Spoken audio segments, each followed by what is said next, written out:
Hey gang, it's JC, and this is the Daily Dose for Friday, May 11th, 2012, a combined venture with Mind Active in beautiful downtown Clayton. Great television archives up top, and our eye candy feature right below, which we'll get to in just a couple of minutes. And over in the corner, the results of this week's Rock and Roll poll question. Don't forget now, we're doing Mondays and Fridays. New editions of the Daily Dose now on Mondays and Fridays until further notice. We'll pick it back up on a daily basis again down the road somewhere, but there's a lot going on, a lot of stuff I got to do, and so Mondays and Fridays with fresh editions of the Daily Dose. All right, our poll question: if the Cardinals had an interleague game with the Angels at Busch Stadium today, how would you receive Albert Pujols? Number one answer, 43%. I might not boo, but I wouldn't cheer him either. Number two answer at 26%. Only a quarter of the people out there say that they would cheer Albert Pujols. Another 17% would give him a standing ovation. 14% said I would boo him, and only 1% said I would I would name my next child Mang. All right. The Rock and Roll poll question, for the way, it's just amazing how people turn on people. Sunday is Mother's Day. How would you rate your mother? How would you rate your mother? Number one answer, let's see what happens. Here's your choices. I have or had a terrific mom. B, she meant well, but she didn't always make the right choices. C, she was really out there a lot of the time. Or D, she screwed me up for life. Please answer down in the corner. We will have results for you on Monday. Conan O'Brien is going to be a guest on The Late Show with David Letterman coming up next Thursday. It'll be the first time he's doing that show in 13 years. Saturday Night Live, Will Ferrell, Saturday night, could be interesting. Aerosmith. There was a lot of talk last year that Aerosmith was going to reunite and perform on American Idol last year, and we heard tons of word about it, and then it never happened. Well, this year they said it is going to happen. They've even given us an air date of May 23rd, season finale of American Idol, and they're going to perform. If you think Madonna is over, guess again. It's estimated she's going to make about $500 million this year. $500 million just this year alone. And if you think Russell Brand is over, he's hosting this year's edition of the MTV Movie Awards on June 3rd. A couple of random stories here. JetBlue removed an 18-month-old baby from a flight on Tuesday. 18 months old. Because they mistakenly thought she was on the no-fly list. Americans consume 80% of all the world's painkillers. Subway, America's favorite fast food chain, followed by Dairy Queen and Wendy's. Dairy Queen number 2, who took this survey. And we're not making fun of the underage sex scandal involving Joe Paterno's crew at Penn State. We're simply pointing this out, because I can't write stuff like this. I only notice it and I tell you about it. The guy who broke the scandal is now suing the school. His name is Mike McQueary.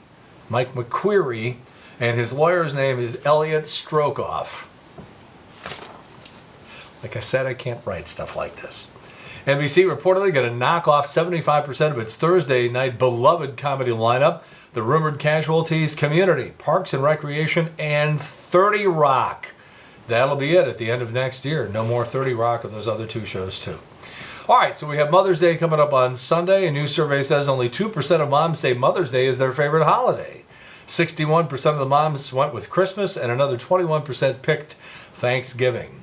They asked women who they love more, their kids or their husbands. You can see this one coming down Market Street. 75% of the vote went to the kids over the husband. And a new study has figured out the time of day and week when women are most in the mood to get it on. And the answer is 11 p.m. on Saturday night.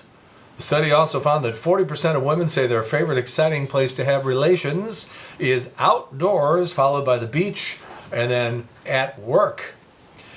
Presumably not during business hours. Just in time for Mother's Day, the Save the Children Foundation put out its annual list of the ranking of best and worst countries in which to be a mother, and we didn't do so well here in the good old US of A. The United States only came in 25th because of our surprisingly high risk of death for children and mothers compared to other first world countries. and our horrible maternity leave policies. Norway was first, by the way, Niger was last. We somehow have the highest risk of death during childbirth of any first world country. I want to repeat that. We have the highest risk of death during childbirth of any first world country. Our mortality rate for children is also surprisingly high, and we have some of the worst maternity leave policies in the entire world. 14 days until the Memorial Day weekend, 37 days until Father's Day, 54 days until the 4th of July, and only 77 days until the Olympics for those of you scoring at home. All right, birthdays this weekend. Tomorrow, Yogi Berra from down on the hill, 87 degrees, and George Carlin would have been 75 this weekend. The Rams want a retractable roof. This is pretty smart by Stan Kroenke because he's asking for things that he knows St. Louis cannot provide because there's no money, there's no ability, and I'm not even sure it's technically possible to take the stadium that we have in existence and convert it into a retractable roof. So Stan Kroenke is saying, all right, sure, give me that and I'll stay. And in the meantime, he just continues to buy more time while this Los Angeles thing plays out. I'm telling you, it's very, very simple. If Los Angeles says, here, we got the stadium, bring the team, the St. Louis Rams and Stan Kroenke are gone from St. Louis. It's as simple as that, but let's see how it plays out. All right, next week marks the 28th year, the completion of my 28 years. I'll be starting year 29, except I'd say on the air, but I haven't been on the air for a couple of weeks now. There's no indication that I'll be on anytime soon, although on Monday we're going to have a little information about a little guest fill-in shot that I'm going to be doing here in St. Louis. But we start 29 years in St. Louis next week, and right here on the Daily Dose, I'm going to be doing lots of recollections and a stroll down memory lane from some of the things from those very early days when I got to St. Louis in May of 1984. So come on back on Monday. All right, JC's Eye Candy today. No additional comment from me required. It's a still shot of Rush Limbaugh with a quote and a commentary. Please check it out, JC's Eye Candy, right below what you're looking at right now. All right, as I said, there's a lot of people yakking about me and who I am and what I do and how I am to work with and all that sort of stuff. We're going to be addressing that here in the next couple of days also, because there's a lot of people yammering who don't know any of the pieces of the puzzle, so they have no business talking. I know where all the bodies are buried, and I'm going to be talking about that here in the next couple days and next couple editions of the Daily Dose. All right, JC's Rock and Roll poll again for the weekend. Sunday is Mother's Day. How would you rate your mother? Please answer in the corner. We'll have results for you on Monday. Spread the word. We're here every Monday and Friday on the Daily Dose, and that's it for Friday, May 11th, 2012, a combined venture with Mind Active in beautiful downtown Clayton. And in the meantime, we've beaten this one to death. Have a good one. See you later. Bye.